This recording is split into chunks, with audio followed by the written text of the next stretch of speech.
അൻവർ അവരുടെ സഖാവായിരുന്നു. അൻവർ അവരുടെ ഏറ്റവും പ്രിയപ്പെട്ടവനായിരുന്നു. മുഖ്യമന്ത്രിയുമായി ഏറ്റവും അടുപ്പമുള്ള ആളായിരുന്നു.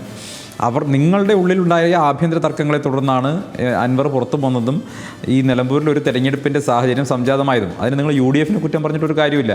നിങ്ങളുടെ മുന്നണിക്കകത്ത് നിങ്ങളുടെ MLA നിലയ്ക്ക് നിർത്താനോ അല്ലെങ്കിൽ നിങ്ങളുടെ MLAയുടെ പ്രശ്നങ്ങൾ പരിഹരിക്കാനോ അദ്ദേഹം ഉയർത്തിയിട്ടുള്ള വിഷയങ്ങൾ അഡ്രസ്സ് ചെയ്യാനോ നിങ്ങൾക്ക് കഴിഞ്ഞിട്ടില്ലെങ്കിൽ അത് നിങ്ങളുടെ മാത്രം കുഴപ്പമാണ്. നിങ്ങളുടെ അഡ്മിനിസ്ട്രേറ്റീവ് ഫെയിലിയറാണ്. നിങ്ങളുടെ മുന്നണി നടത്തുന്നതിലുള്ള കുഴപ്പങ്ങളാണ്. അതിനെന്തിനാണ് UDFനെ പഴിക്കുന്നത്? അതിനെന്തിനാണ് നാട്ടുകാരെ പഴിക്കുന്നത്? അപ്പോൾ നിങ്ങളുടെ കുഴപ്പം കൊണ്ടൊരു തിരഞ്ഞെടുപ്പുണ്ടായി. ശരി, ഈ തെരഞ്ഞെടുപ്പിൽ നിങ്ങൾ നിർത്തിയ സ്ഥാനാർത്ഥിയാരാണ്? നിങ്ങൾ നിർത്തിയ സ്ഥാനാർത്ഥി കേരളത്തിൽ നിങ്ങൾക്ക് കിട്ടാവുന്നതിൽ വെച്ച് ഏറ്റവും മികച്ച സ്ഥാനാർത്ഥിയാണ്. അതിൽ തർക്കമൊന്നുമില്ല. CPM അണികൾക്കിടയിൽ ഏറ്റവും സ്വാധീനമുള്ള, അവർക്ക് കിട്ടാവുന്നതിൽ വെച്ച് ഏറ്റവും മികച്ച സ്ഥാനാർത്ഥിയെ നിർത്തി. മുഖ്യമന്ത്രി 3 ദിവസം ഈ മണ്ഡലത്തിലുണ്ടായിരുന്നു.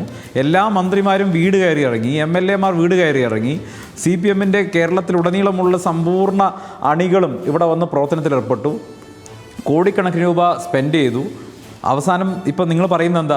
നിങ്ങൾക്ക് നിങ്ങളുടെ അടിസ്ഥാന വോട്ടുകൾ ഉറപ്പിച്ച് നിർത്താൻ കഴിഞ്ഞു എന്നാണ് പറയുന്നത്. അതായത് നിങ്ങൾ പറയുന്നത് മുഖവിലക്കെടുത്താൽ സ്വരാജ് എന്ന് പറയുന്ന നിങ്ങളുടെ നേതാവിന് നിങ്ങളുടെ അടിസ്ഥാന വോട്ടുകൾക്കപ്പുറം ഒരു വോട്ട് പോലും വ്യക്തിപരമായി സമാഹരിക്കാൻ ശേഷിയില്ലാത്ത, ജനകീയനല്ലാത്ത, ഒട്ടും ജനസ്വാധീനമില്ലാത്ത ഒരു സാധാരണ സഖാവ് മാത്രമാണ് എന്ന് പറയേണ്ടി വരില്ലേ? അതായത് നിങ്ങളുടെ കേഡർ വോട്ടുകൾ, നിങ്ങളുടെ അടിസ്ഥാന വോട്ടുകൾ മാത്രം സമാഹരിക്കാനെങ്കിൽ ഇവിടുത്തെ ഏതെങ്കിലും സാധാരണ സഖാവിനെ നിർത്തിയാലും പോരെ?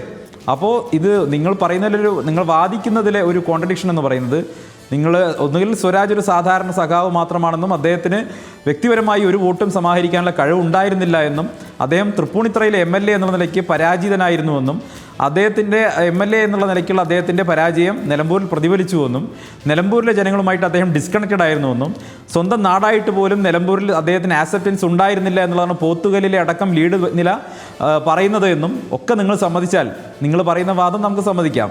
പക്ഷേ അത് സമ്മതിക്കാൻ നിങ്ങൾ തയ്യാറാവും. അങ്ങനെ സമ്മതിച്ചു കഴിഞ്ഞാൽ സ്വരാജിനെ നിങ്ങൾ ഡിസ്ക്രെഡിറ്റ് ചെയ്യുന്ന തുല്യവും. ഇവിടെ നിങ്ങൾ ചെയ്യാവുന്നത് വെച്ച് ഏറ്റവും നല്ല ക്യാമ്പയിൻ നടത്തിയിട്ടുണ്ട്, ഏറ്റവും കൂടുതൽ പണം ചിലവാക്കിയിട്ടുണ്ട്.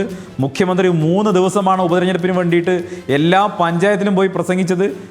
എല്ലാ പഞ്ചായത്തിലും റാലി നടത്തി. കേരളത്തിലുടനീളമുള്ള നിങ്ങളുടെ സംഘടനാ സംവിധാനത്തെ ഉപയോഗിച്ച് മുഴുവൻ മന്ത്രിമാരും വീട് കയറി ഇറങ്ങി, MLAമാർ വീട് കയറി ഇറങ്ങി. എന്നിട്ട് എന്ത് സംഭവിച്ചു? ഇവിടെ കൃത്യമായിട്ടുള്ള, വളരെ ആധികാരികമായിട്ടുള്ളൊരു വിജയം നേടാൻ UDFന് കഴിഞ്ഞു. ആ ആധികാരികമായിട്ടുള്ള വിജയം എന്ന് പറയുന്നത് സർക്കാർ വിരുദ്ധ വികാരം തന്നെയാണ്. അതിലൊരു തർക്കവും വേണ്ട.